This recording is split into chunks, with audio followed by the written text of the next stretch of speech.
Baik, izin Bapak Ibu kita mulai untuk kegiatan kita hari ini. Assalamualaikum warahmatullahi wabarakatuh. Waalaikumsalam warahmatullahi wabarakatuh. Rabbi shrah li sadri wa yassir li amri wahlul 'uqdatam min lisani yafqahu qawli.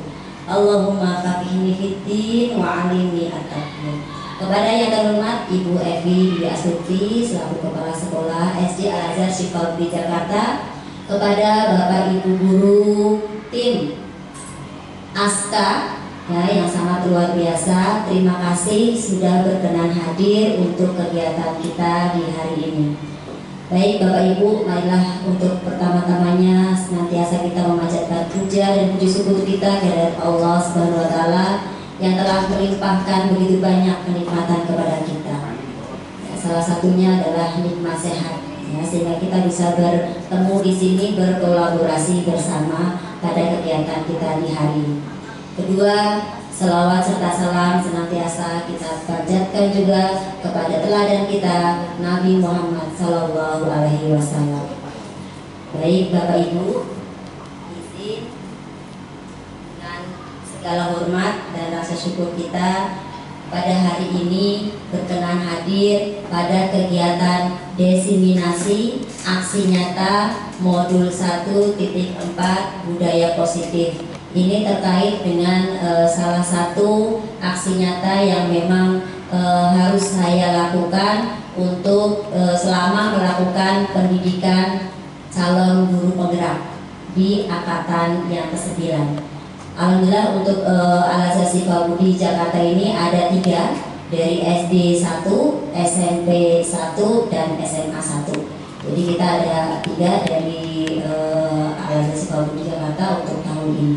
Bapak Ibu, untuk kegiatan hari ini izin saya menyampaikan susunan acaranya. Yang pertama adalah pembukaan, kedua sambutan dari Ibu Evi, kemudian pemaparan terkait dengan aksi nyata dari budaya positif di sekolah kita, kemudian nanti ada refleksi, tanya jawab, dan juga penutup.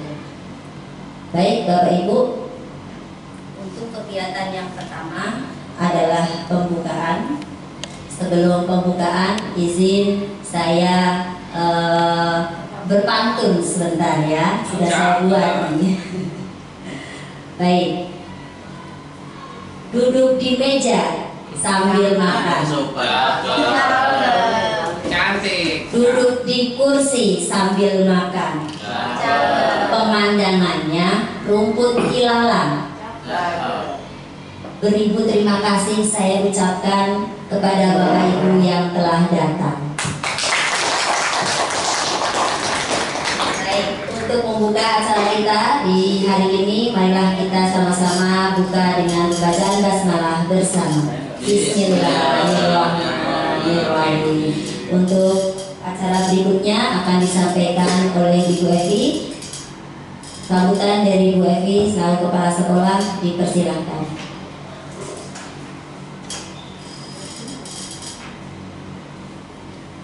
Baik, terima kasih Bu Lia atas waktu dan kesempatannya. Assalamualaikum warahmatullahi wabarakatuh. Waalaikumsalam warahmatullahi wabarakatuh. Yang saya hormati seluruh rekan-rekan guru dari kelas 1 sampai dengan kelas 6 SD Al-Azhar Shifa Jakarta.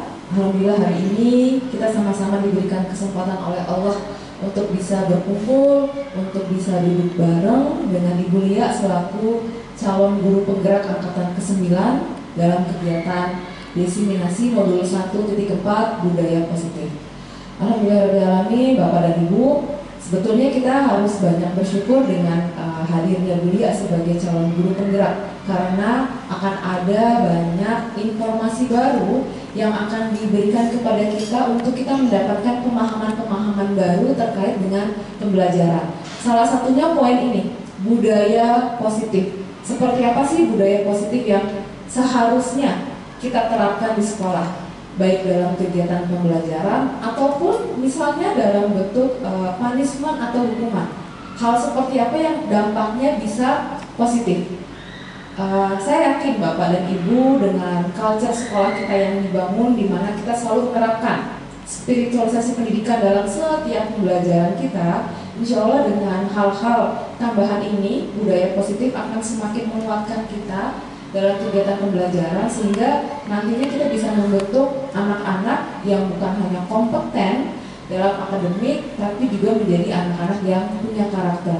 Sehingga kiranya penting bersama iklim sekolah bisa membangun yang namanya budaya positif.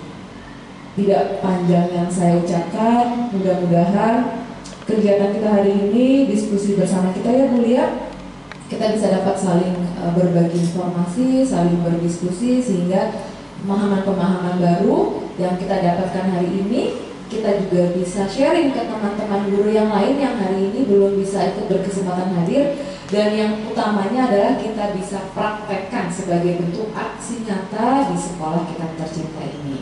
Sekiranya itu sih yang dapat saya sampaikan. Wassalamualaikum warahmatullahi wabarakatuh. Waalaikumsalam warahmatullahi wabarakatuh. Baik, terima kasih Bu Evin atas sambutannya. Bapak Ibu, pada kesempatan kali ini untuk diseminasi aksi nyata dari budaya positif sekolah kita, ya, beranjak dari tujuan pendidikan sesuai yang disampaikan oleh Ki Hajar Dewantara, bahwa tujuan pendidikan adalah menuntun segala kodrat yang ada pada anak agar dapat mencapai keselamatan dan kebahagiaan setinggi-tingginya sebagai manusia maupun sebagai anggota masyarakat. Karena itu hendaknya nih kita sebagai seorang guru, sebagai pendidik itu dapat menuntun, ya, tumbuh atau hidupnya kekuatan kodrat yang ada pada anak. Hidup, ya, memperbaiki lakunya hidup dan tumbuhnya kekuatan kodrat anak. Kodrat anak sendiri, Bapak Ibu, ada dua macam. Ada kodrat zaman dan juga satunya lagi adalah kodrat alam. Kalau kodrat alam itu memang dari setiap lahir, setiap anak itu punya, ya. Kemudian mereka berinteraksi di lingkungannya, di rumah, di sekolah, dan lingkungan masyarakatnya. Kemudian kedua adalah kodrat zaman. Jadi bahwasanya dalam kita menuntun itu harus menuntun anak sesuai dengan kodrat zamannya. Gak mungkin kita menuntun anak sekarang sudah kodratnya zaman itu digitalisasi, ya, sudah dengan yang teknologi yang sangat beragam, dengan kecerdasan kecerdasan buatan yang sangat beraneka ragam, kita masih menerapkan pembelajaran yang misalkan masih yang sebelumnya, sebelum ada kecerdasan buatan itu sepertinya masih kurang cocok. Karena itu kita ketika menuntun anak ini diharapkan sesuai dengan kodratnya tadi. Salah satunya adalah kodrat zaman. Nah, adapun pembelajaran yang disampaikan oleh Ki Hajar Dewantara ini sesuai dengan paradigma baru kita, yaitu apa? Kurikulum Merdeka, di mana pembelajaran ini berorientasi pada penguatan kompetensi dan pengembangan karakter sesuai dengan profil pelajar Pancasila, ya. Dan sebelumnya ini yang memang kita tuju pada paradigma baru ini, ya, untuk mengingatkan kita terkait dengan pelajar Pancasila. Yuk Bapak Ibu boleh berdiri biar lebih semangat. Kita nyanyikan sama-sama 2 kali berturut-turut ya Bapak Ibu ya, terkait dengan profil pelajar Pancasila. 1, 2, 3. Pelajar Pancasila beriman dan bertakwa pada Tuhan yang Esa dan berakhlak mulia, berkebinekaan global, gotong royong mandiri, kreatif dan bernalar kritis. Pelajar Pancasila beriman dan bertakwa pada Tuhan yang Esa dan berakhlak mulia, berkebinekaan global, gotong royong mandiri, kreatif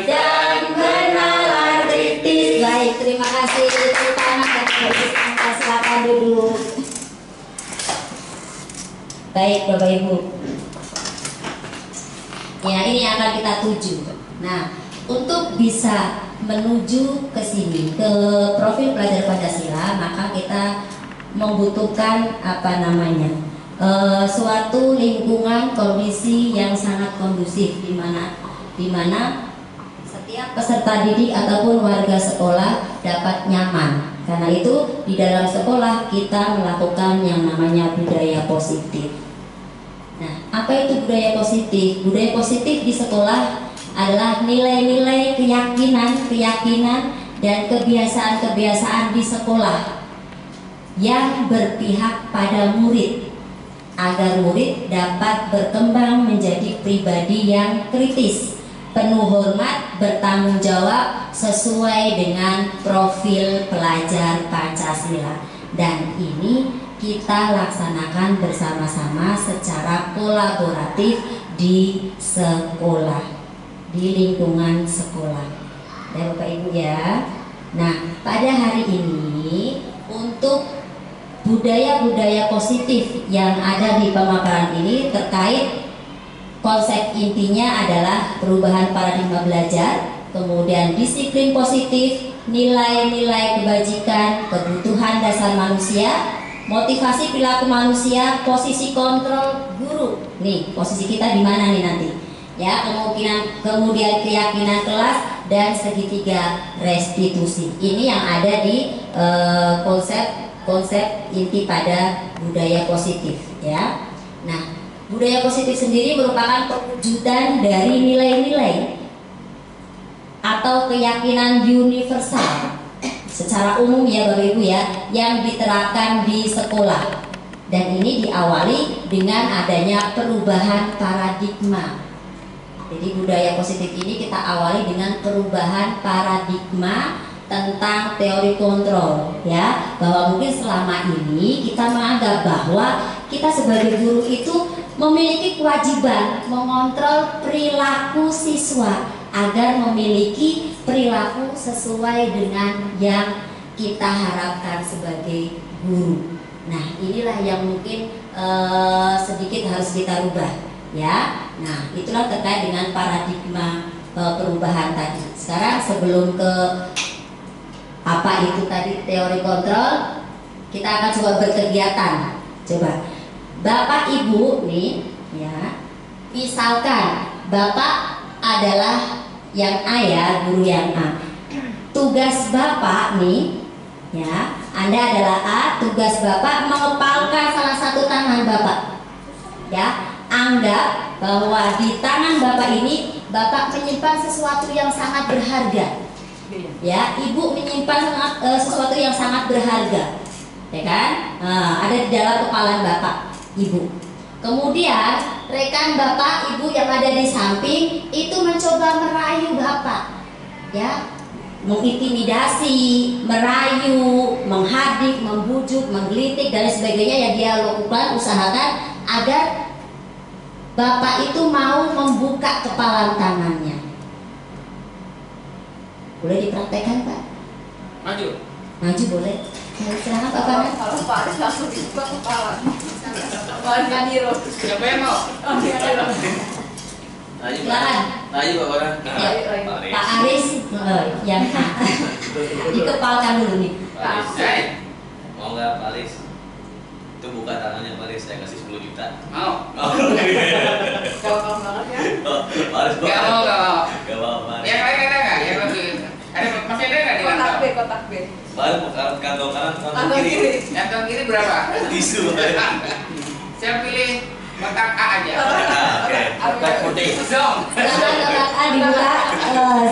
Baik, terima kasih untuk Pak Aris dan Pak Farhan. Terima kasih Bapak Ibu ya. Jadi Bapak Ibu, nih. Jadi pada kegiatan ini mungkin bisa macam-macam ya untuk jawabannya ya. Ada yang mungkin mau membuka ataupun malah dia bersikuku untuk tidak membuka ya dan sebagainya. Itu pasti banyak pertimbangan di situ ya. Jadi apa alasannya dan sebagainya?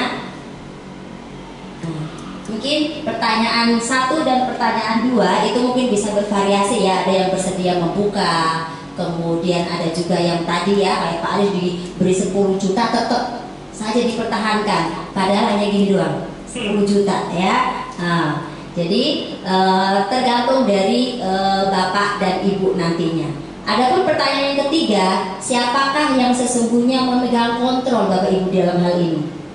Siapa yang memegang kontrol ketika yang menutup kepala, tangan, atau yang berusaha tadi merayu? Yang memegang kontrol sebenarnya siapa? Yang Iya, sebenarnya yang memegang kontrol adalah Pak Ari sendiri ya. Kita sendiri nih, apakah kita mau mempertahankan ini ataukah justru akan membukanya. Jadi ternyata semua itu tergantung pada diri kita sendiri, yang pastinya itu disesuaikan dengan kebutuhan dasar kita pada saat itu. Nah, teori kontrol ini ya disampaikan oleh psikiater dan juga pendidik, yaitu Dr. William Glasser ya, dalam kontrol teorinya yang kemudian berkembang sebagai choice theory. Beliau meluruskan beberapa miskonsepsi tentang makna kontrol di sini. Jadi sebenarnya ilusi ini merupakan ilusi menurut teori kontrol ini, ilusi bahwa guru itu mengontrol anak.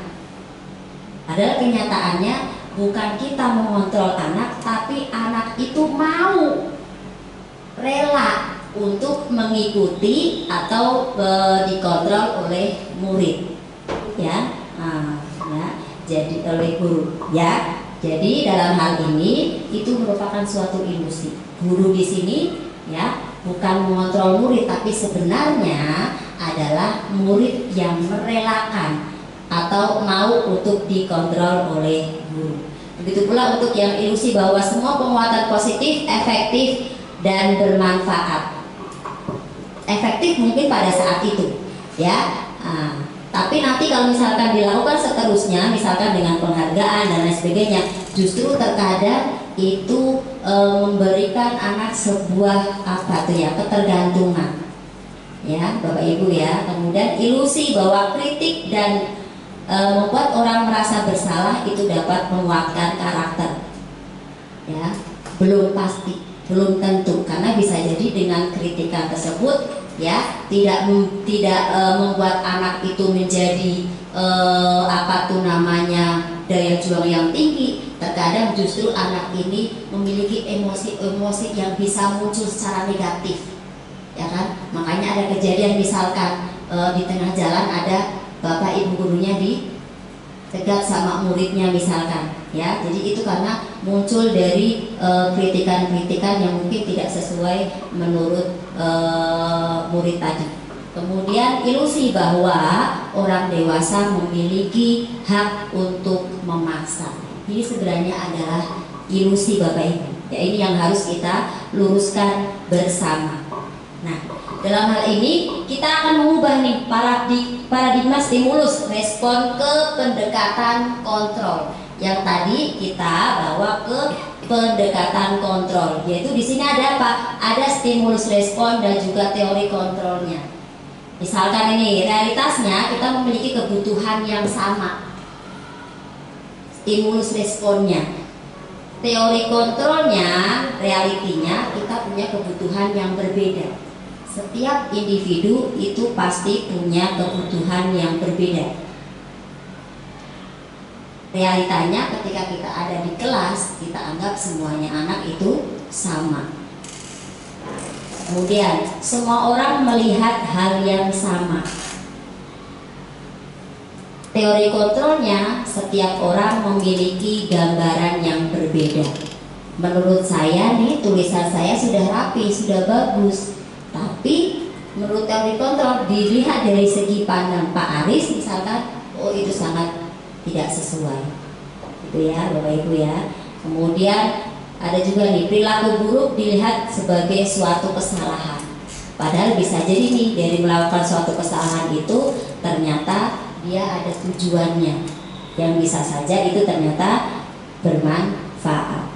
Orang lain bisa mengontrol kita, padahal tadi sesuai dengan yang tadi sudah dipraktekkan Bapak Ibu, bahwa hanya kita sendiri sebenarnya yang bisa mengontrol diri kita sendiri. Apakah kita mau dikontrol ataukah tidak? Keputusan hanya ada pada diri kita sendiri. Nah, Bapak Ibu, terkait dengan tadi untuk yang konsep intinya, maka di sini ada disiplin positif. Disiplin sendiri berasal dari kata Latin ya, bahasa Latin yaitu disiplina yang artinya belajar, mengacu pada disiplin diri yang memiliki tanggung jawab terhadap apa yang dilakukan berdasarkan nilai-nilai yang diyakini. Disiplin positif merupakan salah satu cara penerapan disiplin yang bertujuan untuk menumbuhkan kesadaran dan memperdayakan murid tanpa imbalan, tanpa penghargaan atau reward, tanpa ancaman, dan juga tanpa hukuman. Ya, Ibu ya. Nah, sebagai pendidik kita memiliki tujuan jelas, menciptakan anak-anak yang memiliki disiplin diri hingga mereka bisa berperilaku ya mengacu pada nilai-nilai kebajikan universal. Ya, memiliki motivasi intrinsik yang ada pada diri mereka sendiri untuk melakukan perubahan menuju hal yang lebih baik. Nilai-nilai kebajikan yang dimaksud yang bagaimana Bapak Ibu? Ini nilai-nilai kebajikannya itu bersifat merupakan tujuan universal yang bersifat universal secara umum ya. Nah, ini bisa lintas agama dan sebagainya. Adapun nilai-nilai kebajikan yang akan dicapai di sekolah kita sesuai dengan paradigma baru tadi adalah ini. Setiap anak Indonesia itu akan mencapai di profil pelajar Pancasila, yaitu dengan beriman, bertakwa pada Tuhan Yang Maha Esa dan berakhlak mulia, mandiri, bernalar kritis, berkebinekaan global, bergotong royong dan kreatif. Ini yang nanti diharapkan dari budaya positif kemudian diterapkan pada disiplin positif dan nilai-nilai kebajikan sehingga anak-anak itu mencapai pada profil pelajar Pancasila. Ya, tuh itu nanti ada kaitannya dengan kebutuhan dasar manusia. Ya, jadi ketika kita melihat sosok anak itu unik, maka kita lihat secara keseluruhan bagaimana tentang kebutuhan dasar manusia. Kebutuhan dasar manusia merupakan segala sesuatu yang kita lakukan untuk mendapatkan apa yang kita inginkan. Jadi kebutuhan yang memang kita butuhkan, ya. Semua tindakan yang kita lakukan pasti memiliki tujuan tertentu. Dan semua usaha terbaik yang kita lakukan adalah dalam rangka untuk mencapai atau memenuhi kebutuhan tersebut. Nah, ini dia 5 dasar kebutuhan manusia. Yang pertama pasti nih, bertahan hidup. Kita butuh bertahan hidup. Untuk bertahan hidup kita butuh apa saja ya Pak Aris? Makan. Untuk bisa bertahan hidup kita butuh makan, betul? Butuh makan, butuh minum, ya Bapak Ibu ya. Nah, kemudian ya, ada lagi selain butuh makan minum, kita juga butuh freedom, free, ya, kebebasan. Inginnya bebas sih, anak-anak biasanya inginnya bebas main. Pak, ada pelajaran ya, kita free ya, bebas ya. Nah, ya. Kemudian kenapa mereka butuh kebebasan? Karena mereka menginginkan suatu kesenangan, ya. Dan mereka juga butuh penerimaan. Mereka butuh kasih sayang kita sebagai seorang guru di sekolah, ya. Kemudian yang jelas mereka juga butuh penguasaan. Inilah nih 5 kebutuhan dasar manusia. Jika kelima kebutuhan tersebut terpenuhi, maka murid akan tumbuh dengan seimbang dan bahagia. Namun, jika tidak terpenuhi dengan baik, maka seseorang akan mengalami emosi ya cenderung negatif, bosan, sedih, kecewa. Ya, matematika mulu dah, bosan. ya kan? Ah, nggak asik, Asik, ya. ada Nah, gitu. Jadi mereka akan mengeluarkan emosi-emosi yang negatif. Bahkan ini yang tadi saya sampaikan, bahkan ada yang melanggar aturan yang berlaku. Perilaku buruk seseorang merupakan respon dari kebutuhan dasar-dasar yang tidak terpenuhi. Jadi pasti itu, kalau kebutuhan dasar terpenuhi, pasti dia akan seimbang dan bahagia. Nah, karena dia tidak terpenuhi, entah di bagian mananya ini yang tidak terpenuhi dari kelima tadi, pasti dia akan mengeluarkan ini emosi negatifnya. Bagaimana caranya biar terpenuhi? Itu. Nih, ada kasus Ibu Ambar, guru wali kelas 2A. Contoh ya, sedang bingung menghadapi ulah satu muridnya di kelas, namanya Doni. Beberapa anak di kelas 2 itu telah datang padanya dan mengeluhkan Doni yang seringkali meminta bekal makan siang mereka dengan paksa. Bagaimana nih posisi Anda nih jika menjadi Ibu Ambar? Apa yang akan Ibu lakukan? Menurut Ibu kira-kira apa ya alasan Doni melakukan tersebut? Bu Kia, boleh saya Bu Kia? Misalkan Ibu Kia itu posisinya sebagai Ibu Ambar.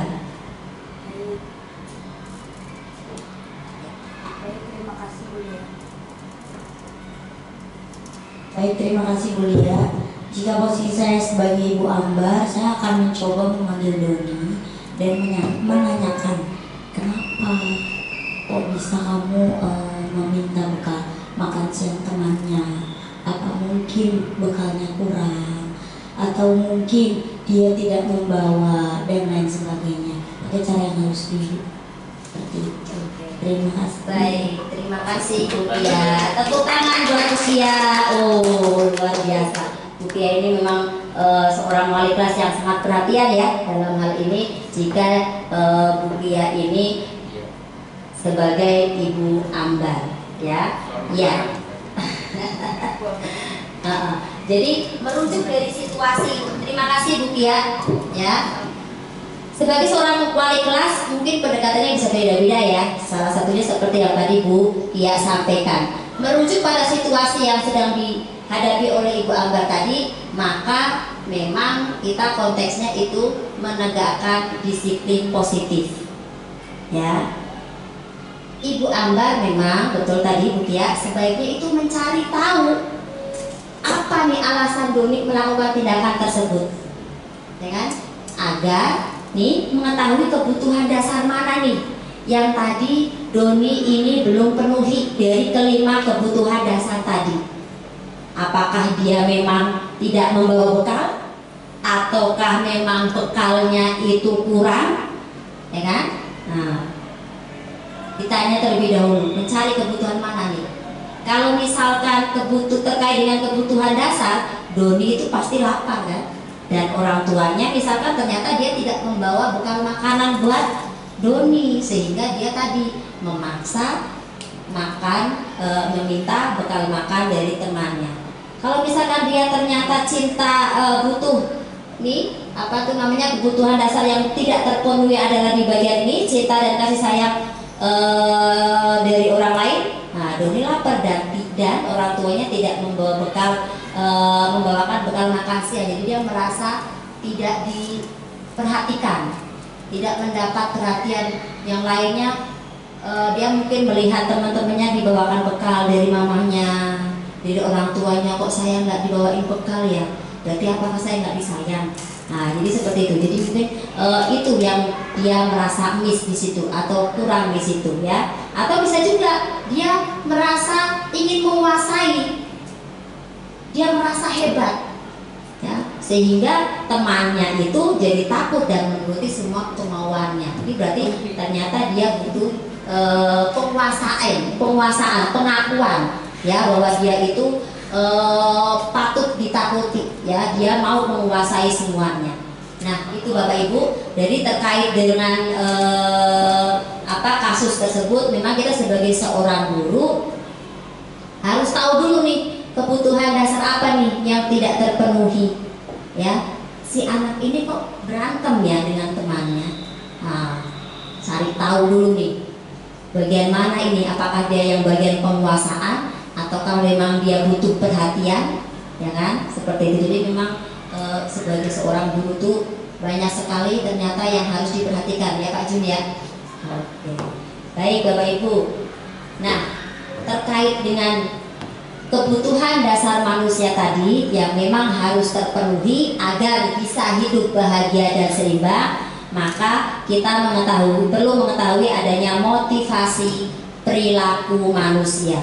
Bahwasanya untuk menghindari ketidaknyamanan, nih motivasi perilaku manusia itu salah satunya untuk menghindari hukuman, untuk menghindari ketidaknyamanan, atau bisa jadi dia melakukan suatu motivasi untuk mendapatkan, tujuannya untuk mendapatkan reward atau mendapatkan penghargaan dari orang lain, atau bisa juga dia melakukan suatu perilaku ya tujuannya memang dia inginkan sesuai dengan apa yang dia inginkan dan sesuai dengan nilai-nilai yang dia percayai.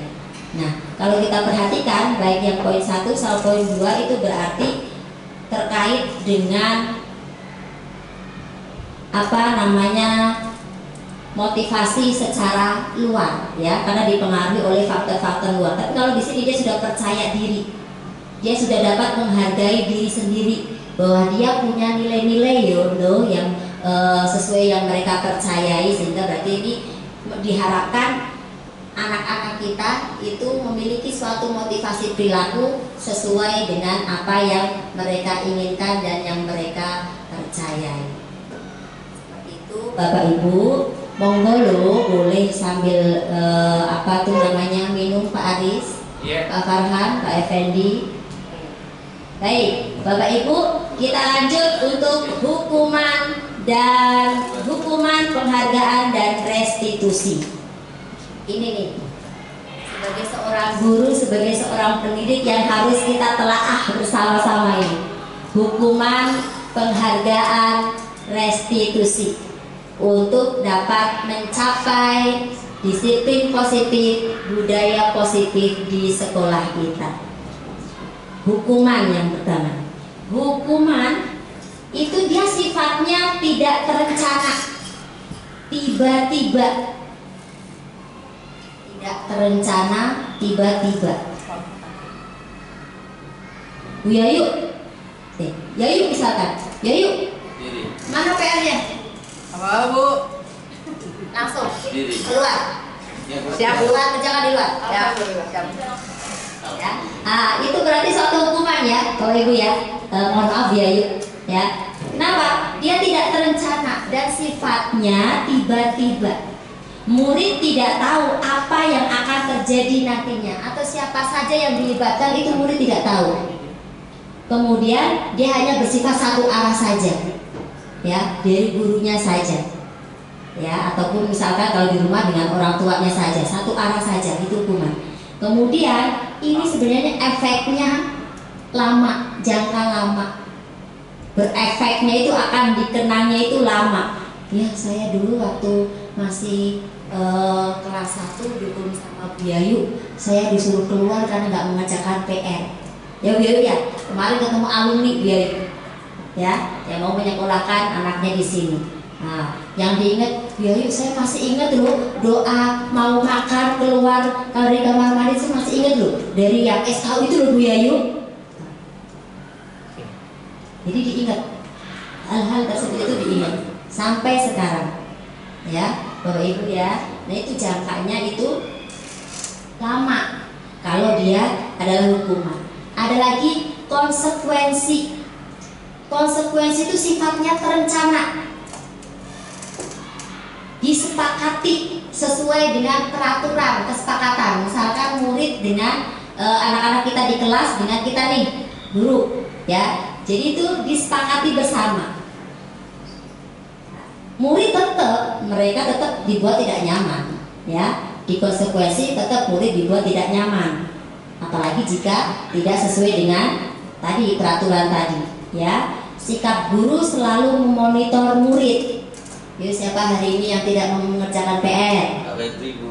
Oke, Pak Febri, kenapa tidak mengerjakan PR dan sebagainya? Jadi selalu memonitor tuh dia.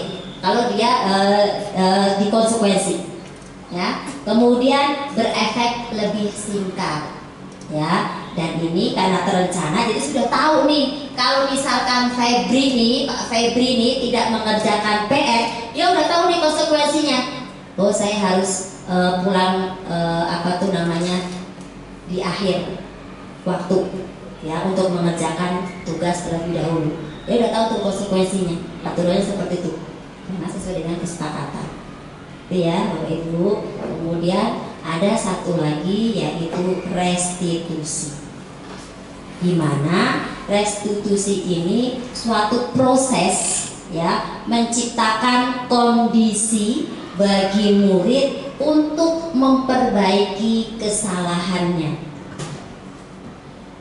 Memperbaiki kesalahannya itu memang sengaja dicarikan, kita ngobrol dulu ini kenapa masalahnya dan sebagainya, ya. Kemudian ini prosesnya itu kolaboratif, tidak hanya satu arah saja, ya, tapi berkolaboratif yang mengajarkan murid untuk mencari solusinya sendiri.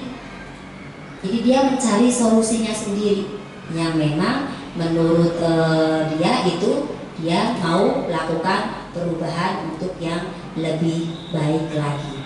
Seperti itu ya Bapak Ibu ya. Oke, sekarang saya tanya nih sama Bapak Ibu yang ada di sini.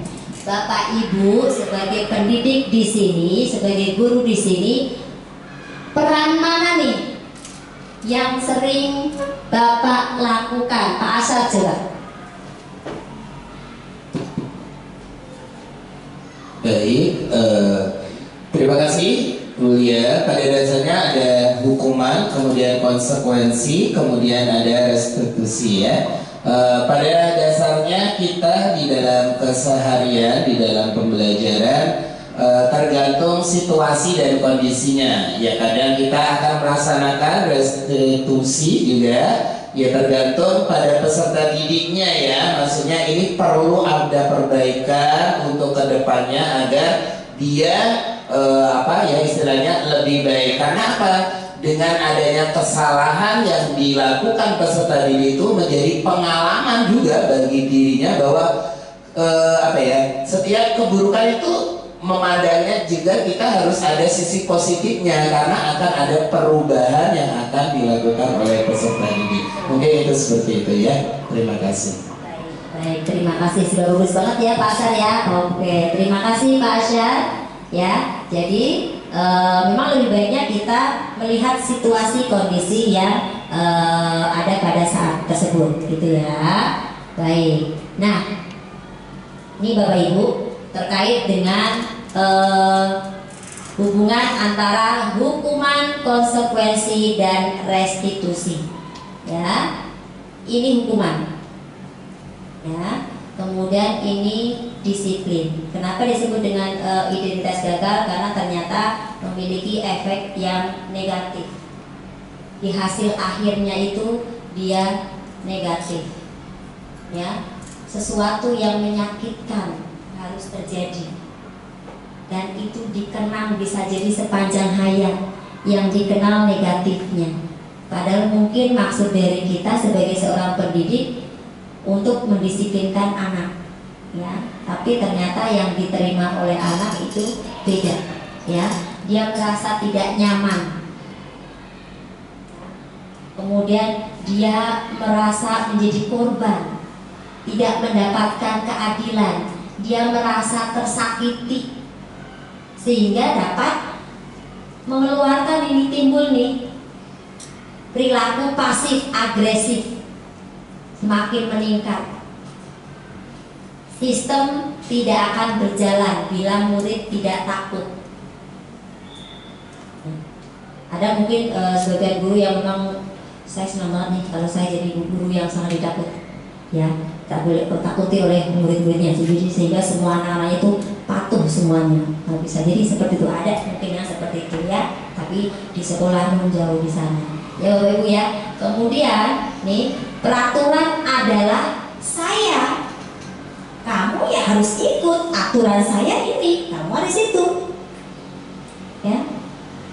Di kasus ini ada nih murid saya nih.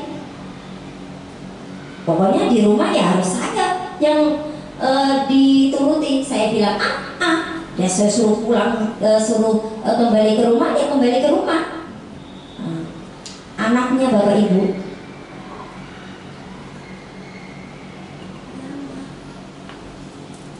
jadi gemeteran, takut dan tidak tercenderung itu tadi menghindari ya, dan ini sangat kita hindari Bapak Ibu ya. Kenapa? Karena tadi negatif ya. Nah, kemudian ada ini yang identitas yang sukses. Memang yang kita disarankannya, terutama kita sebagai seorang pendidik dan nanti juga bisa kita terapkan juga di rumah ya dengan keluarga kita, yaitu apa? Nih, disiplin melalui konsekuensi dan restitusi. Konsekuensi tadi mereka sudah tahu nih, kalau misalkan tadi Pak Febri nggak mengerjakan tugasnya, oh dia sudah tahu nih konsekuensinya apa. Berarti dia harus pulang lebih terakhir misalkan. Udah, itu udah konsekuensi dia. Ya. Kemudian ya sifatnya masih netral walaupun dia sukses ya, disiplin termasuk identitas sukses, tapi dia sifatnya netral ya. Murid jadi menghormati peraturannya, ya kan? Apa peraturannya? Mampukah kamu melakukannya? Nah, kemudian ucapkan terima kasih. Jadi ini masih netral. Nah, ini yang restitusi ini yang kita perlu lakukan pengembangan lagi, perlu kita terapkan lebih baik lagi di sekolah kita ya. Kita sudah melaksanakan ini Bapak Ibu, cuma mungkin tidak apa ya namanya, tidak ngeh ke oh itu ternyata restitusi ya. Jadi restitusi itu merupakan pilihan menguatkan untuk murid dalam jangka waktu yang panjang, tapi dia sifatnya positif ya. Fokus pada pemecahan masalah ya. Kemudian masalah ini terpecahkan ya, dan dia tidak menjadi korban, karena tadi kan melalui diskusi terlebih dahulu, kemudian kan anak ini dia apa namanya mencari solusi sendiri ya, bagaimana baiknya untuk bisa memperbaiki situasi yang awalnya itu tadi misalkan ribut. Nah, dia harus mencari solusi terbaik nih agar tidak terjadi keributan lagi. Nah, seperti itu ya Bapak Ibu ya. Ini adalah hubungan antara hukuman, konsekuensi, dan restitusi. Seperti itu Bapak Ibu. Mungkin ada hal-hal terkait di pembelajaran yang ada dengan kaitannya dengan hukuman, konsekuensi, dan juga restitusi. Kalau Pak Farhan sendiri bagaimana Pak Farhan? Kalau di kelas cenderungnya bagaimana? Baik Bu ya, untuk di kelas seperti yang Pak Asyar sampaikan tadi, kadang-kadang kita masih combine antara konsekuensi, hukuman sama restitusi. Teman, kalau hukuman itu sudah nggak dipakai ya kalau di sekolah ya Bu, lebih ke restitusi gitu, karena memang tujuannya itu bukan untuk memberikan atau memberikan dampak yang negatif kepada siswa, sehingga nanti siswa mentalnya itu merasa dijatuhkan atau menjadi down dan sebagainya. Tapi kita bangun kesadaran dan tanggung jawab terhadap diri pribadi siswa itu tersebut. Oke, gitu menurut saya Pak. Baik, terima kasih Pak Farhan, sungguh luar biasa ya. Hebat-hebat Bapak Ibu guru di Al-Azhar Sifabudi Jakarta ini. Jadi mencari solusi bersama ya Pak Farhan ya dari situasi kondisi yang terjadi tadi. Oke. Nah, coba kira-kira Bu Tika, ini konsekuensi atau hukuman mencatat 100 kali di dalam buku dengan menuliskan saya tidak akan terlambat lagi. Hukuman. Baik, coba Pak Effendi, lari mengelilingi lapangan basket 2 kali karena terlambat hadir di sekolah. Hukuman. Bu Fitri, murid diminta push up 5 15 kali karena tidak menggunakan masker ke sekolah. Konsekuensi olahraga gitu ya. Oke, enggak paham. Murid diminta untuk push up ya, termasuk hukuman atau konsekuensi. Murid diminta apa Bu? Hukuman ya. Lanjut, menggantikan kertas tugas teman yang telah dicoret-coret. Termasuk apa, Pak Aris? Konsekuensi, karena tadi Pak Aris sudah dicoret-coret ya.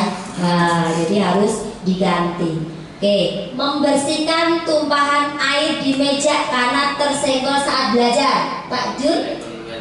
Konsekuensi. Murid disuruh untuk mengenakan sepatu seharian di sekolah karena tidak mengenakan sepatu hitam. Apa tuh Pak Hasan? Konsekuensi. Pemain. Apa? Sepatu apa sih? Murid disuruh untuk mengenakan sepatu seharian di sekolah karena tidak mengenakan sepatu hitam. Karenanya dia beri hukuman. Konsekuensi. Cenderung kemana ini? Ya seharian ini maksudnya Sehari full. Oh iya. Sehari full hukuman ya. Buat terakhir, lari mengelilingi lapangan basket 2 kali karena terlambat 10 menit untuk pelajaran olahraga. Termasuknya apa?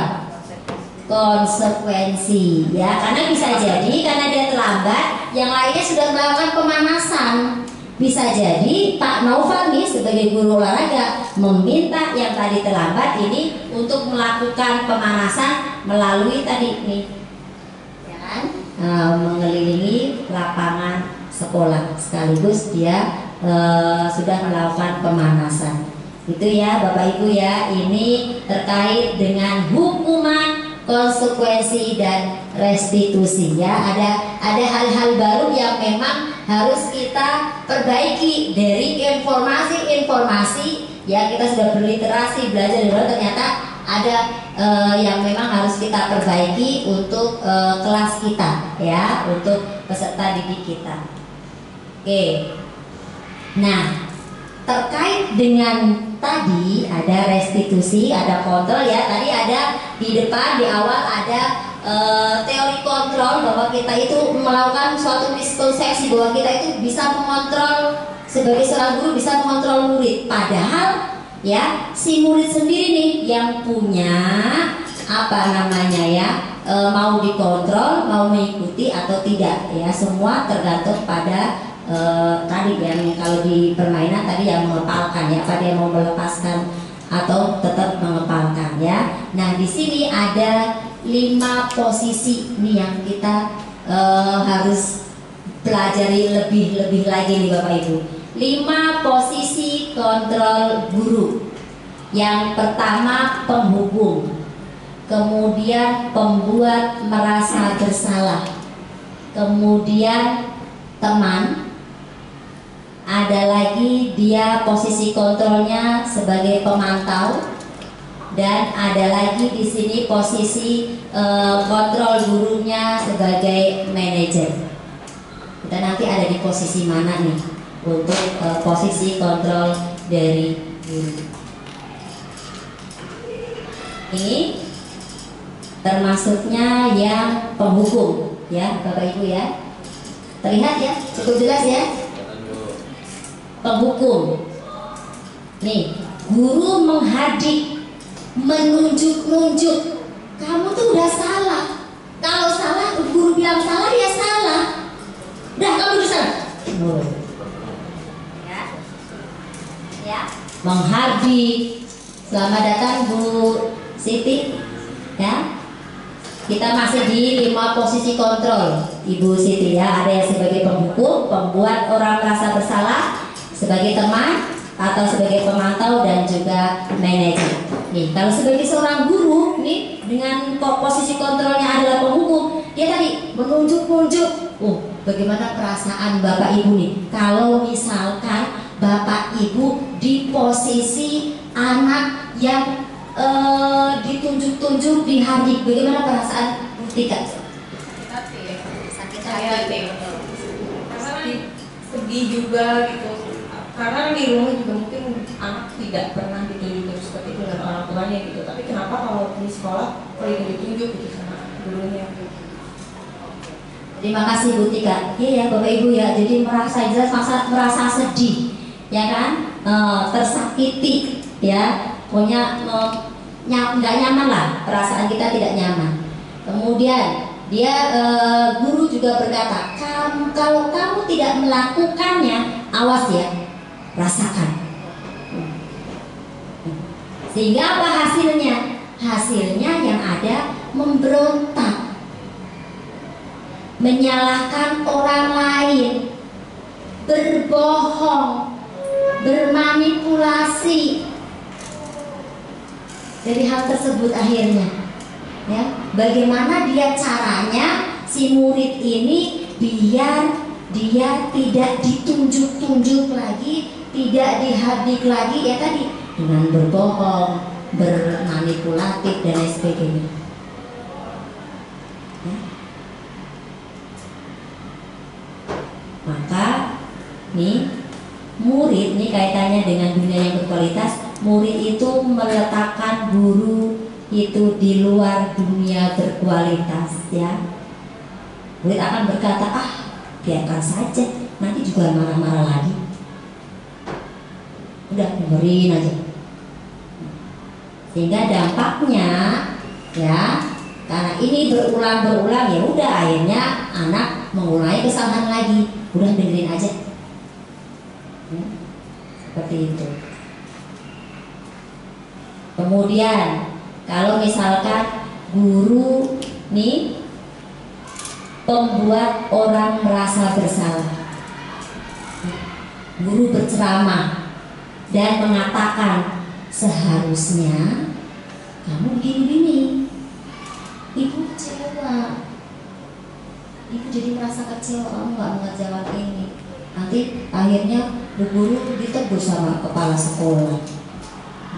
Jadi membuat perasaan si anak itu merasa bersalah, ya. Kamu seharusnya sudah tahu, ibu sudah lelah sekali mengatakannya. Ibu tuh stres, kamu gak kasihan sama ibu. Membuat si anak itu jadi merasa bersalah, ya. Nah, hasilnya apa Bapak Ibu? Murid itu akan menyembunyikan, menyangkal, berbohong, ya. Kalau tadi yang hukuman posisi gurunya itu di luar dunia berkualitas, kalau ini sudah di dalam, ya. Tapi tetap saja tadi untuk yang hasilnya itu, ya, masih ada manipulatif, ada yang berbohong dari murid. Nah, akhirnya si murid bagaimana? Karena dia merasa bersalah. Maaf Bu, maafkan saya ya Bu ya. Saya tidak akan berbuat lagi Bu, biar ibu nanti tidak dimarahin sama ibu kepala sekolah.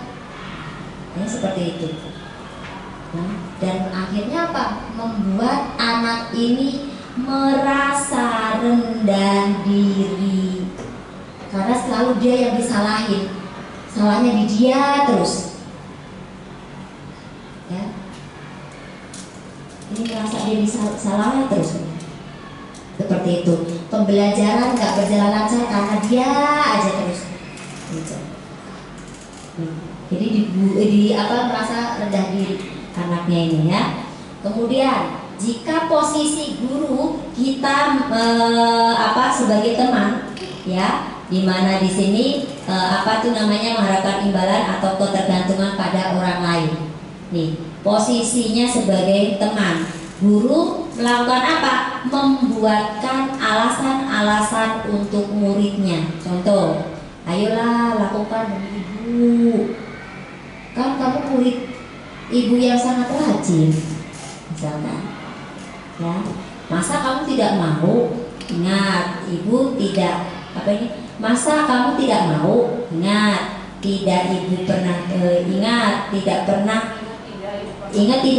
ibu pernah bantu, ya. Nah, jadi iya seperti itu. Jadi sebagai teman lah, ya. Nah, anggap itu sebagai teman. Friend Pak, kita friend, ya Kak. gitu ya. Nah jadi ini sehingga nanti hasilnya itu ada ketergantungan dari murid kepada guru, karena nganggep teman. Kalau misalkan ada sesuatu hal, nggak apa-apa kan teman, udah kayak teman gitu ya. Jadi ada sifat ketergantungan ya. Nih, murid meletakkan guru di sebagai orang yang sangat penting di dunia berkualitas, karena dia tadi depends on ya, dia bergantung pada guru ini. Ada sesuatu hal, hubungin ibu, hubungin Pak Haris, hubungin Pak, minta tolong ini Pak, dan sebagainya. Pak Farhan, ini Pak, ini gimana ya Pak? Nah, jadi ada ketergantungan di sini. Ada masalah sepele. Ya, padahal tadi di tujuan awal, tujuan pendidikan kita akan mewujudkan anak-anak sesuai dengan profil pelajar Pancasila, di mana salah satunya adalah mandiri. Betul banget ya Pak Effendi ya. Nah, ini nggak sesuai nih. Nah, kemudian apa? Tadi murid memang sudah meletakkan di dalam kita di dunia berkualitas ya. Nah, murid akan berkata, saya pikir Bapak itu teman saya. Ternyata begitu, ya kan? Nah, jadi dia tadi tidak mandiri, tergantung, ya, seperti itu ya, Bapak Ibu ya. Nah, kemudian jika kita bertindak sebagai pemantau, ya, yaitu guru akan menghitung dan mengukur, ya, apa peraturannya, dipantau terus nih murid-muridnya, ya, menyesuaikan diri, apa itu namanya hasilnya. Nanti murid akan menyesuaikan diri bila diawasi. Kalau nggak diawasi, ya melenceng lagi, ya. Jadi tahunya diawasi aja ya. Apa disesuaikan kalau dia diawasi, ya. Murid sudah meletakkan guru itu di dunia yang berkualitas, ya. Murid akan berkata, berapa banyak bintang yang saya harus peroleh ya. Nah, ini terkait dengan apa tuh nanti penghargaan ya. Biasanya ada reward pin, bintang yang sudah kamu dapat ada berapa. Biasanya akan ditunggu tuh sama si anak. Bu, kuis dong bu, biar saya dapat tambahan bintang bu. Misalkan, ya bisa jadi seperti itu. Ya, berapa halaman yang harus saya tulis dan lain sebagainya.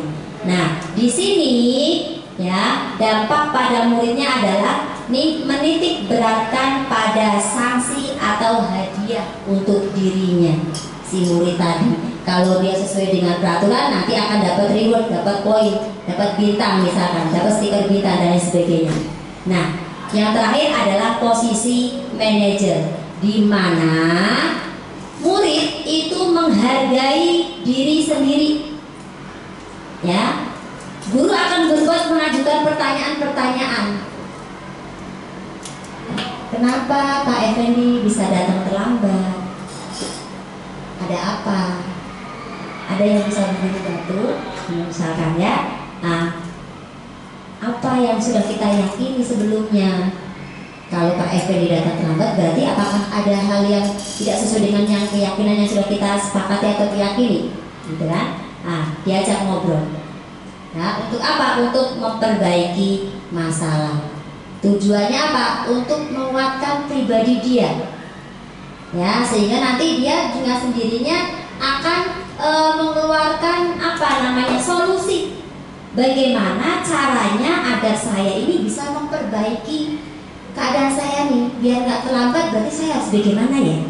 Nah, dia diajak berpikir kreatif juga, ya, untuk dia mencari solusi-solusi yang memang dia sanggupi, seperti itu, ya. Dan dampaknya buat murid adalah mengevaluasi diri, bagaimana cara memperbaiki diri ke depannya.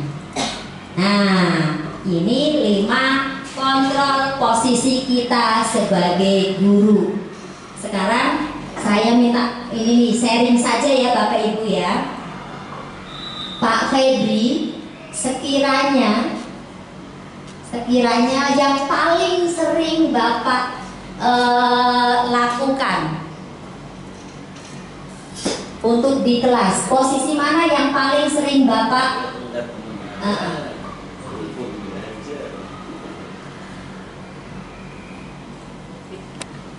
Baik, terima kasih Bu Lia. Khususnya untuk saya, biasanya saya berada di posisi memantau, ya, memantau. Jadi ada apa namanya, meletakkan peraturan dan hukuman di dunia yang berkualitas. Banyak yang bilang bintang, nah dari wordnya juga, ya. Oke, kalau hukuman berapa halaman yang saya harus tulis. Tapi terkadang juga bisa juga menjadikan posisi sebagai manajer. Jadi kan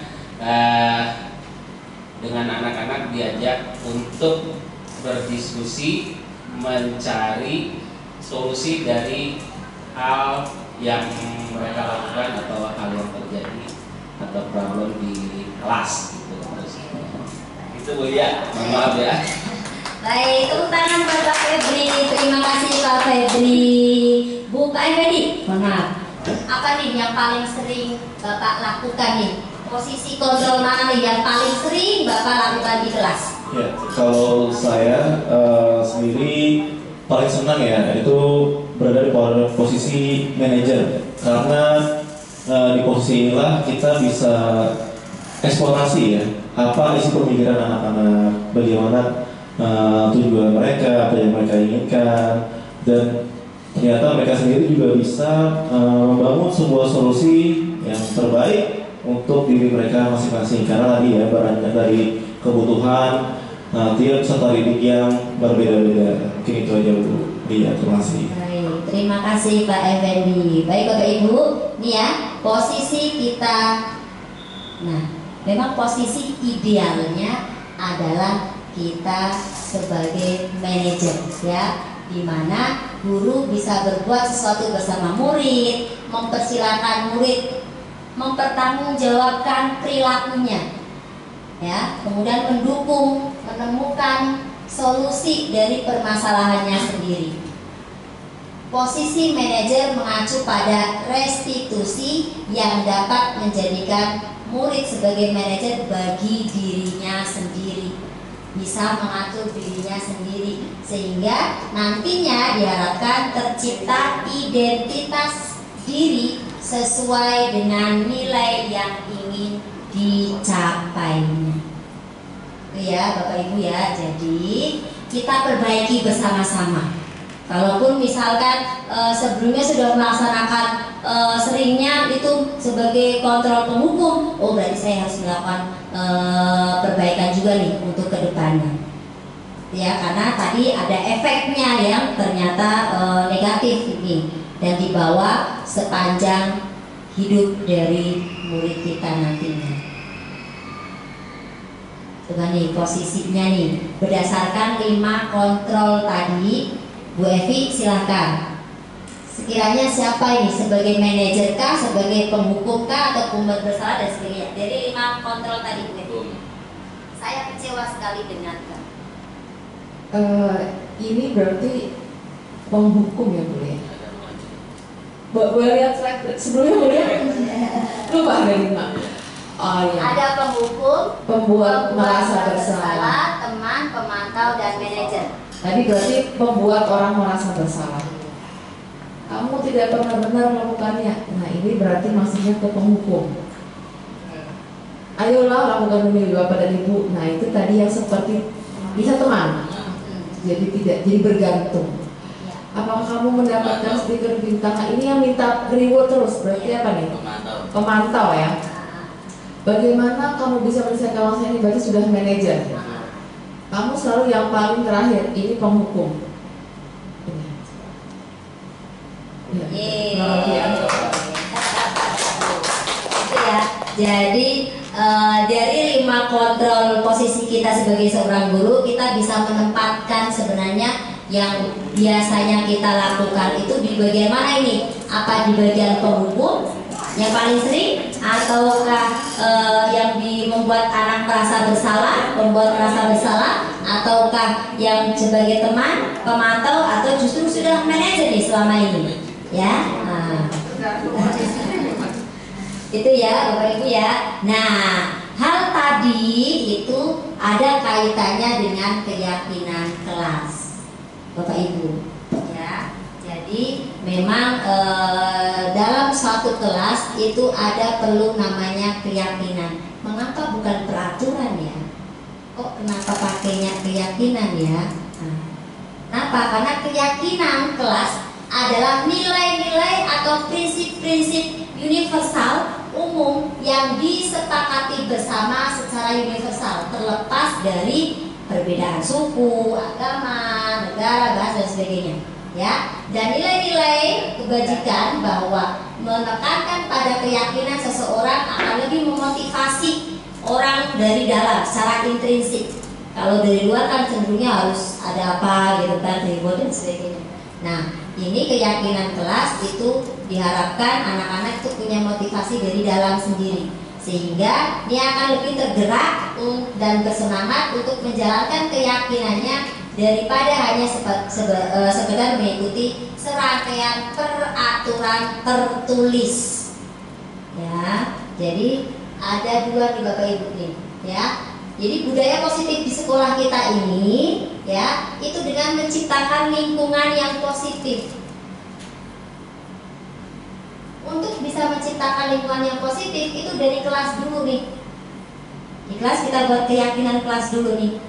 Nah, sebelum ke keyakinan kelas, maka kita ke peraturan kelasnya terlebih dahulu, ya. Nah, jadi nih ada peraturan kelas dan ada keyakinan kelas.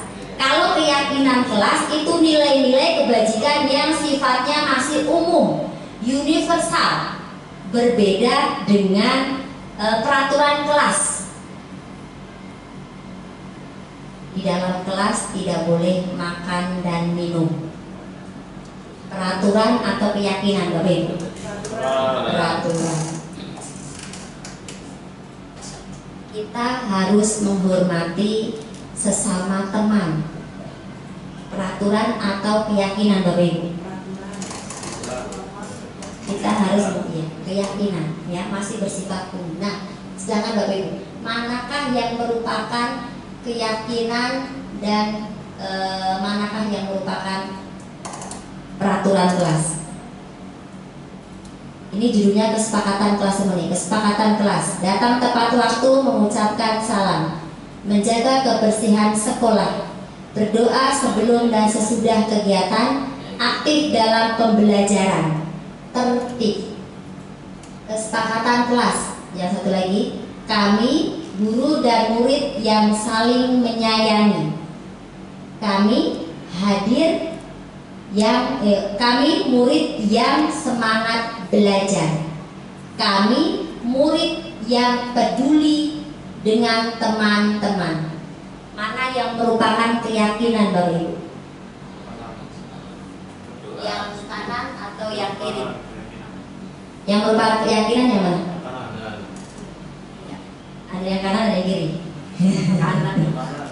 Menurut Bu Yayu, yang keyakinan yang kanan atau yang kiri, Bu Yayu? Yang kanan. Yang ini peraturan. Iya. Ya, terima kasih Bu Yayu. Ya, yang ini yang merupakan keyakinan ya Bapak Ibu ya. Nah, ini keyakinan, ini yang peraturan. Ya, jadi dalam satu kelas ini ada peraturannya, baru ada dari keyakinan ini ditarik nilai-nilai umumnya, nilai-nilai universalnya. Seperti itu ya Bapak Ibu ya. Saling menyayangi, menghormati, ya, tidak terlambat nih, tidak datang ke kelas, tepat waktu datang ke kelas. Peraturan atau keyakinan? Datang tidak terlambat datang ke kelas, tidak terlambat masuk ke kelas. Peraturan. Kalau ditarik keyakinannya yang bagaimana? Murid yang disiplin, datang tepat. Ya, disiplin. Masuk ya? Disiplin. Nah, itu ya keyakinannya. Seperti itu Bapak ya. Jadi ada peraturan kelas, ada keyakinan kelas. Keyakinan kelas itu lebih ke hal-hal yang bersifat universal, nilai-nilai kebaikan yang bersifat universal. Selalu nih kembalikan buku ke tempatnya. Peraturan atau keyakinan? Dilarang mengganggu orang lain. Hadir di sekolah 15 menit sebelum pembelajaran dimulai. Dilarang melakukan kekerasan. Dilarang menggunakan narkoba. Bergantian atau menunggu giliran. Gunakan masker. Jangan berlari di kelas atau koridor. Ya. Nah, ini Bapak Ibu, tadi kan peraturan semua ini. Nah, ini keyakinannya. Nah, dengan tanggung jawab. Ya Bapak ya, tadi yang tepat waktu tadi dengan disiplin, ya kan. Kemudian tidak mengganggu orang lain, berarti nanti keyakinannya itu menghormati orang lain. Ya, nah, jangan berlari, stop, jalan saja, jangan lari. Nah, itu untuk keselamatan dan keamanan di keyakinannya. Ya, kalau itu ya, ini antara peraturan dan keyakinan. Nah, ya. Hampir rata-rata anak-anak itu jaga keselamatan dan keamanan, nggak paham ya? Kan ada itunya Pak. Ya, nanti kan benar. Teori ini memang benar. Ya. Cuman artinya kita untuk konsep ini di sederhanakan untuk ke anak. Itu bagaimana? Itu harus diturunkan ke peraturan tadi Pak. Jadi di dalam kelas itu ada peraturan kelas dan juga ada keyakinan kelas. Iya. Jadi ada peraturan dan ada keyakinan kelas. Ibu Yai sudah ada itu keyakinan kelas yang dia ya di kelas sudah ditempel ya, dan diharapkan memang anak-anak itu paham dengan keyakinan tersebut ya. Nah, di kedepannya ya, untuk keyakinan kelas dan peraturan kelas ini dibuat bersama antara guru dan juga murid. Kenapa? Karena yang ada di kelas itu kan gak hanya murid saja, tapi ada kita juga sebagai guru. Jadi kita termasuknya adalah warga kelas. Jadi peraturan kelas, keyakinan kelas, siapa yang mentaati? Ya kita, warga kelas tersebut. Antara keyakinan kelas A dengan keyakinan di kelas B dan peraturannya juga bisa jadi berbeda. Ya Bapak Ibu ya. Tapi bersama-sama dalam satu kelas itu berkomitmen untuk dapat melaksanakan ini sesuai dengan awalnya tadi. Pembentukannya, bagaimana pembentukannya? Ini bersifat umum tadi kan. Nah, kemudian dia masih umum pakulnya memang. Nah, berupa pernyataan yang universal. Dia bersifatnya positif, ya kan? Dia memang simpel, disiplin. Tapi disiplin kan bisa disiplin datang tepat waktu, disiplin untuk bawa bukunya sesuai dengan jadwal dan lain sebagainya. Ya, nah, semua warga, ya, itu terkait dengan pembentukan keyakinan kelas. Itu Bapak Ibu, karena apa? Karena nanti kaitannya dengan ketika kita melakukan suatu kontrol, posisi kita ada di mana nih? Tadi dari kelima kontrol tadi, apakah sesuai nggak dengan keyakinan kelas? Jadi jangan kita sebagai penghukum tapi ternyata itu tidak sesuai dengan keyakinan kelas yang sudah kita sepakati bersama tadi. Ya. Itu ya Bapak Ibu ya. Jadi terkait dengan keyakinan kelas, mungkin yang sudah Bapak Ibu laksanakan di kelas, bagaimana? Bu Tika mungkin tentang keyakinan kelas atau peraturan kelas yang sudah dilaksanakan di kelas, bagaimana Bu Tika? Penerapannya bagaimana? Kalau penerapannya sih sudah berjalan ya Bu ya, maksudnya anak-anak juga ada yang yang mengikuti gitu, tapi memang masih perlu diingatkan gitu. Kemudian untuk keyakinan kelas sendiri di kelas 4B itu belum ada ya seperti yang di kelasnya Bu Yayu gitu.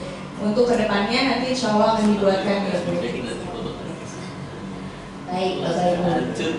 Ya, jadi memang terkadang kita sebagai guru tadi ya, kadang memantau juga nih anak-anak sudah sesuai nggak nih, sesuai dengan peraturannya, kemudian keyakinannya gitu ya. Dengan berjalannya waktu memang perlu adanya perbaikan-perbaikan di dalam kelas kita.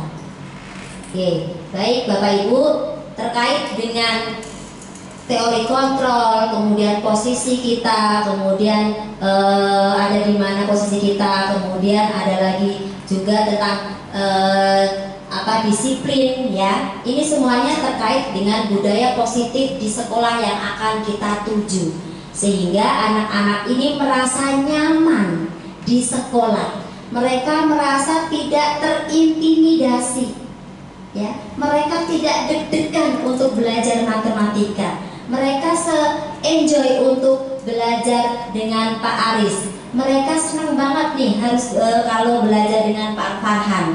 Ya, kenapa budaya positif ini? Karena dari anak-anak itu tadi mencapai profil pelajar Pancasila. Adapun untuk menuju hal tersebut, salah satu perbaikan yang harus kita lakukan adalah di sini segitiga restitusi, yang merupakan salah satu program disiplin positif yang diterapkan di lingkungan sekolah. Segitiga restitusi adalah suatu proses dialog yang dijalankan oleh guru atau orang tua. Jadi tergantung posisi kita ada di mana nih. Bisa juga kita laksanakan atau terapkan di rumah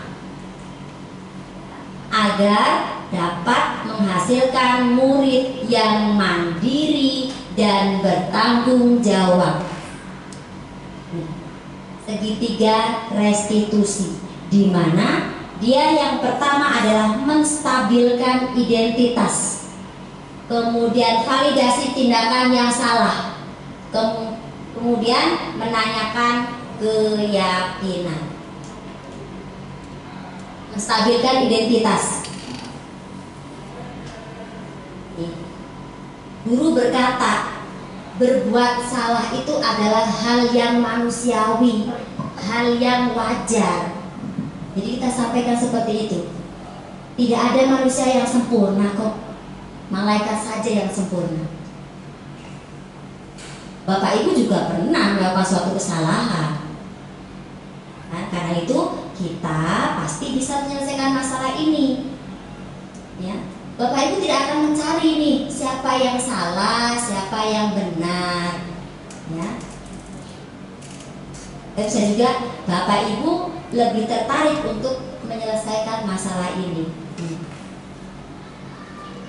Kalau kamu menyalahkan dirimu sendiri terus-menerus, apakah kamu bersikap baik pada dirimu sendiri? Jadi ini ketika kita pada tahap menstabilkan identitas, kita buat anak-anak itu biar stabil dulu, biar mereka merasa tidak terlalu disalahkan. Kamu kok nggak akan terlambat terus sih? Kenapa sih kamu? Kita stabilkan dulu bahwa datang terlambat itu hal yang manusiawi. Bu guru juga kadang terlambat. Ya, karena tiba-tiba misalkan ada kebakaran, ya, atau macet ternyata, atau ban bocor dan sebagainya. Jadi itu hal yang manusiawi. Guru tahu perasaan kamu, nah.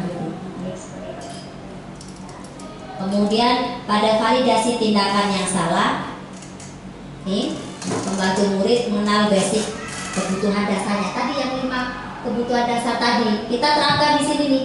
Kenapa dia datang terlambat ya? Kenapa tadi si Doni itu dia mengambil bekal temannya ya? Dia kan kita harus cek dulu nih kebutuhan dasar mana nih yang dia tidak terpenuhi. Ya kan? Apa dia ingin menguasai ataukah memang cinta dia nggak ada jadi orang tua itu kasih sayang yang dia tuh kurang? Nah itu kita harus cek nih. Jadi 5 tadi kebutuhan dasarnya, ya. Nih, biasanya kita di sini bisa kata-katanya, kamu bisa saja kan melakukan hal yang lebih buruk, tapi kamu tidak melakukannya kan? Jadi padahal sudah melakukan sesuatu hal yang gimana gitu, tapi dia kita sebagai seorang guru, oh bagus, kamu bisa saja ya bisa melakukan suatu hal yang buruk, tapi ternyata kamu nggak melakukannya kan? Kamu jengkel banget ya sama si ini ya. Terus kamu kan bisa saja tuh apa gitu kan yang sesuatu hal yang buruk, tapi ternyata kamu nggak melakukannya kan? Gitu. Ya. Ya. Nih, kamu pasti punya alasan melakukannya. Nih. Ya kan? Kamu datang terlambat kan? Kamu pasti kamu pasti ada alasannya kenapa datang terlambat. Apa sih alasannya? Nah, gitu kan? Kamu pasti punya sesuatu. Kenapa sih? Ada sampai alasannya apa sih? Gitu kan? Nah, ya. Nah, dan setelah validasi tindakan salah, ya. Berikutnya adalah menanyakan keyakinan. Kembali lagi tadi dari kamu tadi mengganggu teman meminta ini, keyakinan apa sih yang sudah tidak kamu percaya di kelas, yang sudah kamu langgar, misalkan nih ya, nilai-nilai universal apa sih yang sebelumnya kita sepakati, terus dengan kamu melakukan hal tersebut nih, apa nilai yang kita percaya di kelas? Apakah kamu sudah sesuai? Keyakinan mana nih yang kamu langgar misalkan? Atau keyakinan mana nih yang tidak kamu laksanakan? Misalkan tadi datang terlambat, berarti nanti disiplin bu, ya kan? Atau tadi dia suka mengganggu temannya, berarti tidak menghormati misalkan ya. Nah di situ jadi keyakinan kelasnya. Terus setelah itu nanti anak-anak diajak untuk mencari solusi perbaikan dari perbincangan ini tadi. Jadi ada apa tuh namanya perbaikannya untuk ke depan, ya. Nah, ini adalah apa tuh salah satu contoh yang kemarin di tugas apa namanya di modul ini saya lakukan, yaitu ketika misalkan dia ini sering datang terlambat ke kelas sehingga banyak pelajaran yang tertinggal seperti itu. Oh ya, ini slide bukan video, saya lupa. Ya, mohon maaf Bapak Ibu, ini dalam bentuk PPT ya, saya lupa. Nih ya, dia itu tetap terlambat ya. Jangan fokus yang di belakangnya ya. Jangan fokus di belakangnya ya. Jangan fokus yang di belakangnya.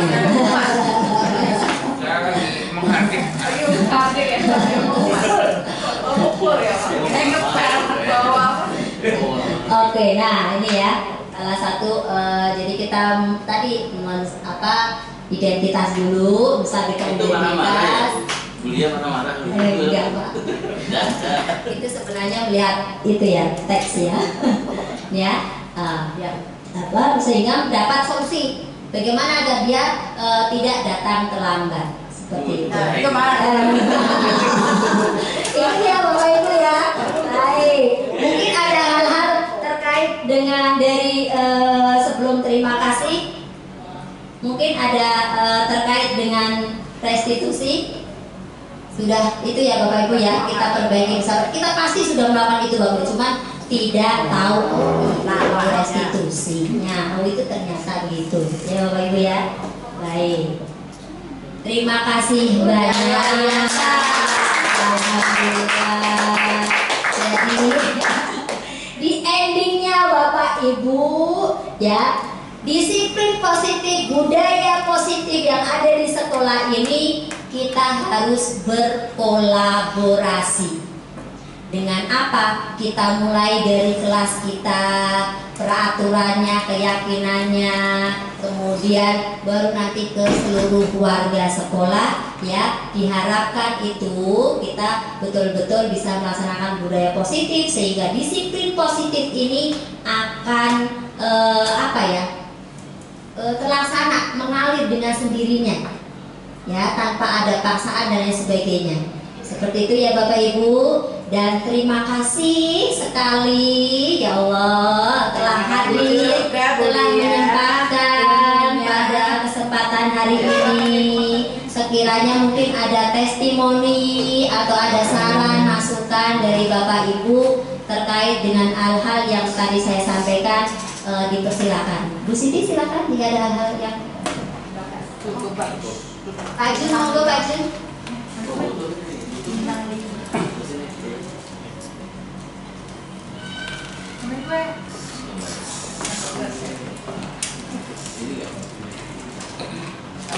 Bismillahirrahmanirrahim. Terima kasih Mulia yang sudah memberikan paparan yang luar biasa. Ya. Hanya saja gini, kita bicara realistis bukan teori. Kalau ini adalah teori, ya kan? Pasti kalau teori hitungannya A, B berhasil. Ketika kita melihat kondisi nyata real di lingkungan belajar beberapa sekolah, betul memang hukuman ini adalah sesuatu yang gagal dan memang seharusnya guru tidak pantas untuk menghukum anak. Nah, akan tetapi kadang-kadang dengan teori yang terakhir tadi apa ya tuh yang ini coba di terakhir.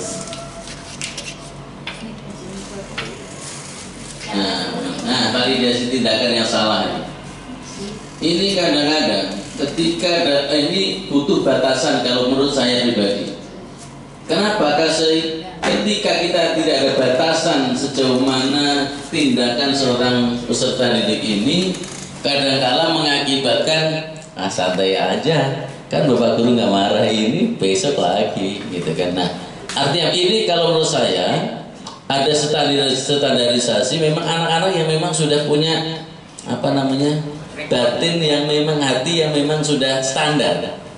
Nah ketika ada anak yang mempunyai sesuatu sikap yang luar biasa ini butuh tingkatan apa yang seharusnya kita sebagai validasi tindakan yang salah ini.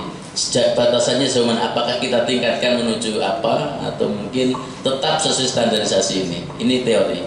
Gitu. Terima kasih Bulia. Ya. Silakan Pak. Terima kasih Pak.